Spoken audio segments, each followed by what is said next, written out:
19e siècle, le commerce des fourrures est en difficulté. Les marchands de Montréal ne font plus beaucoup d'argent car il faut aller de plus en plus loin pour trouver des fourrures. La colonie doit donc se trouver un nouveau moteur économique. Heureusement, le commerce du bois est en pleine expansion. La demande provenant de l'Angleterre est très grande. De 1803 à 1815, la Grande-Bretagne et la France sont en guerre et Napoléon, l'empereur de la France, impose un blocus continental contre la Grande-Bretagne, ce qui empêche tout commerce avec le reste de l'Europe jusqu'à la fin de la guerre. La Grande-Bretagne s'approvisionne donc au Canada durant cette période.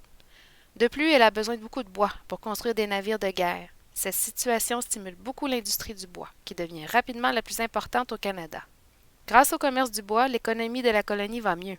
Il y a même des nouvelles régions qui se développent. Justement, on parle de plus en plus de la rivière Saguenay. On a besoin de bois pour construire des navires, des maisons ou encore pour fabriquer des tonneaux. Dans les seigneuries des plaines du Saint-Laurent, les terres sont épuisées et surpeuplées. Il faut diversifier les cultures, mais c'est à peine si chaque terre fournit ce qui est nécessaire pour nourrir une famille. Dans le Haut-Canada, les terres sont nouvelles et le sol est riche. L'agriculture y est florissante. C'est le Haut-Canada qui prend donc la relève de la culture du blé. Mais dans le Haut-Canada, il y a un problème de transport. Aucun cours d'eau ne donne accès à la mer.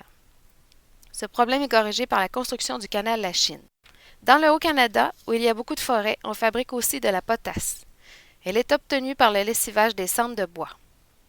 On utilise la potasse pour fabriquer du savon. À cette époque, l'Angleterre produit beaucoup de tissus de coton. Pour les nettoyer et les blanchir, il faut de grandes quantités de potasse.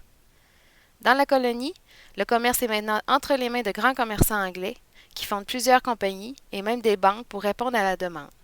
Le commerce change, ce qui entraîne la création de nouvelles industries.